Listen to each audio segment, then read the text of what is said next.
यी 10 खानेकुराले कब्जियत गराउँछन्। तपाईलाई कहिल्यै पेट फुलेको, भारी वा अप्ठ्यारो महसुस भएको छ? यो केवल तनाव वा पानीको कमी मात्र होइन, तपाईको आहारले पनि कब्जियतलाई खराब बनाउन सक्छ। आज हामी 10 खानेकुराबारे चर्चा गर्दैछौँ जसले कब्जियत गराउँछन्। साथै तपाईको पाचन प्रणालीलाई स्वस्थ राख्न के खानुपर्छ भन्ने बारेमा पनि बताउनेछौँ। किन हुन्छ त कब्जियत? जब खाना पाचन प्रणालीमा ढिलो सर्ने गर्छ तब मल कडा हुन्छ र पास गर्न गाह्रो हुन्छ। यसका प्रमुख कारणहरू कम फाइबरयुक्त आहार, शरीरमा पानीको कमी र पाचनलाई सुस्त बनाउने खानेकुरा। यदि तपाईँ बारम्बार कब्जियतको समस्या झेल्नुहुन्छ भने यी खानेकुराहरू तपाईँ धेरै खाइरहनु भएको त छैन? आउनुहोस् विस्तृत रूपमा बुझौं। कब्जियत गराउने 10 खानेकुराहरू। 1. प्रशोधित खाना। चिप्स, फ्रोजन फूड र फास्ट फूडहरू स्वादिष्ट लाग्न सक्छन्, तर ती प्रिजर्भेटिभ, सोडियम र अस्वस्थ बोसोले भरिएका हुन्छन् जसमा फाइबर हुँदैन। हाम्रो पेटलाई पाचन प्रक्रियालाई सहज बनाउनको लागि फाइबर आवश्यक पर्दछ।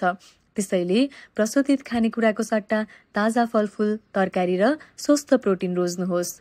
2. रातो मासु। रातो मासु पचाउन गाह्रो हुन्छ। यसमा फाइबर हुँदैन, बोसो धेरै हुन्छ र पाचन प्रक्रियामा धेरै समय लाग्छ।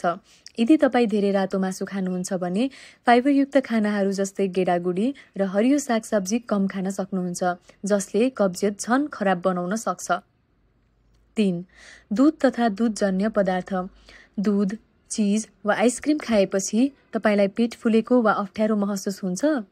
यदि हो भने तपाईलाई ल्याक्टोज इन्टोलरेन्स हुन सक्छ। यसले पाचनलाई सुस्त बनाउँछ। सम्पूर्ण दूधको सट्टा बदाम दूध वा ओट मिल्क प्रयोग गर्नुहोस्। प्रोबायोटिक युक्त दही खानाले पाचन प्रक्रियाको सुधार हुने गर्छ। 4. फास्ट फूड र तारेका परिकार। बर्गर, फ्राइड चिकन र फ्रेन्च फ्राइजहरू पाचन प्रणालीका लागि नराम्रो हुन्छन्। तिनमा अस्वस्थ बोसोको मात्रा उच्च हुन्छ जसले मलद्वारलाई सुस्त बनाउँछ। ताजा ग्रिल्ड प्रोटिन र फाइबरयुक्त खाना जस्तै क्विनाओ वा हरियो तरकारी खानुहोस्। 5. सेतो पिठोबाट बनेका परिकार। सेतो पिठोबाट बनेका रोटी, पास्ता र चामलमा फाइबर हुँदैन, जसले कब्जियतलाई झन बढाउँछ। यी खानाको सट्टा brown rice, whole grain bread र होल व्हिट पास्ता प्रयोग गर्नुहोस्। 6.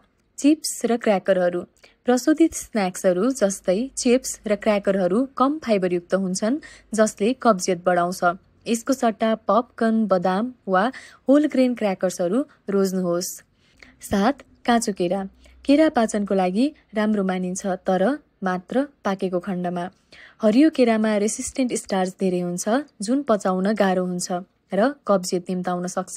यदि तपाईँ केरा खान मन पराउनुहुन्छ भने पाकेको पहेँलो केरा छनौट गर्नुहोस्। 8. तारेको र बोसोयुक्त परिकार।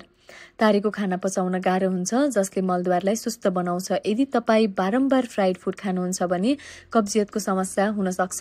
यसको सट्टा फाइबरयुक्त खाना र स्वस्थ बोसोयुक्त आहार, एभोकाडो, बदाम, ओलिभ ओइल प्रयोग गर्नुहोस्। 9. चकलेट। चकलेट मन पराउनेहरूका लागि नराम्रो खबर। विशेष गरी दुध चकलेटमा धेरै बोसो हुन्छ, फाइबर कम हुन्छ जसले पाचनलाई सुस्त बनाउँछ। यदि तपाईँ चकलेट प्रेमी हुनुहुन्छ भने कम्तीमा 70% कोको भएको डार्क चकलेट रोज्नुहोस् जसमा फाइबर र एन्टिअक्सिडेन्ट धेरै हुन्छ। 10. धेरै कफी। कफी र चिया केही व्यक्तिहरूका लागि पाचनलाई उत्तेजित गर्न सक्छ, तर धेरै क्याफिनले शरीरलाई डिहाइड्रेट गर्छ। पानीको कमीले मल कडा बनाउँछ र पास गर्न गाह्रो बनाउँछ। यदि तपाईँ धेरै कप कफी पिउनुहुन्छ भने पर्याप्त पानी पिउनुहोस् र फाइबरयुक्त आहार समावेश गर्नुहोस्। के खानुपर्छ त? कब्जियत रोक्नका लागि दैनिक कम्तीमा 25 देखि 30 ग्राम फाइबरयुक्त खाना खानुहोस्, जस्तै ताजा फलफूल र तरकारी, ओट्स, क्विनाओ, ब्राउन राइस जस्ता सम्पूर्ण अन्न, मुसुरो, चना र सिमी जस्ता गेडागुडी, फ्ल्याक्सीड र चिया सीड्स जस्ता बदाम र सीड्सहरू। र याद गर्नुहोस्, फाइबरले राम्रोसँग काम गर्नका लागि पानीको आवश्यक हुन्छ, त्यसैले प्रशस्त पानी पिउनुहोस्। यदि तपाईलाई यो जानकारी उपयोगी लाग्यो भने लाइक गर्नुहोस् र थप स्वास्थ्य सम्बन्धी सुझावहरूका लागि सब्स्क्राइब गर्न नबिर्सनुहोस्। के यी खानेकुराहरूले तपाईलाई कहिले कब्जियत गराएको छ त? तल कमेन्ट गर्नुहोस्।